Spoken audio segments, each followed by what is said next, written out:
আমার মনে হয় বাংলাদেশ পুরো সেকেন্ড ম্যাচটা আমার কাছে মনে হয় যে মানে খুব ভালো ক্রিকেট খেলেছে। আমি বলবো যে যে রানটা করেছিল জাকের আলীর পার্টনারশিপ, জাকের আলী এবং মেহেদির যে পার্টনারশিপটা, সেটা বাংলাদেশ টিমকে সুন্দর একটা রানে যে দাঁড় করায়। এবং আপনারা সবাই আমরা জানি যে একটু লো স্কোরিং গেম হবে, এখানে উইকেটটা একটু বর্ষাকালের জন্য রান একটু ডিফিকাল্ট করা। তারপরও আমি বলবো যে পাকিস্তান টিমের খুব একটা ভালো ব্যাটিং দেখি নাই। পাকিস্তান টিম যে টাইপের ব্যাটিং হওয়া উচিত, আমার মনে হয় তারা ভালো ব্যাটিং করে নাই, সাথে বোলিংও ভালো করে নাই। এই উইকেটে আমার মনে হয় যে আমাদের বাংলাদেশ টিমের বোলাররা ম্যাক্সিমাম সুন্দর ইউটিলাইজ করছে। যে জায়গায় বল করা উচিত বাংলাদেশ টিমের বোলারদেরকে, আমার মনে হয় রাইট জায়গায় বল করছে। এক্সেপ্ট আমার কাছে মনে হয় যে লেগ স্পিনার যদি আপনি যদি বলেন, আমার মনে হয় যে সে বাদবাকি আমাদের সবাই মোটামুটি ভালো ছিল।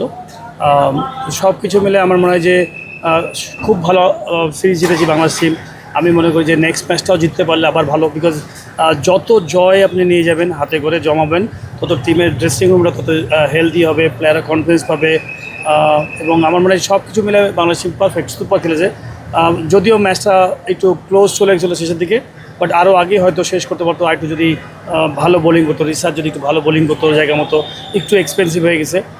বাট ব্যাটিংয়ে আমার পার্টনারশিপটা আমার খুবই ইম্পর্টেন্ট পার্টনারশিপ ছিল।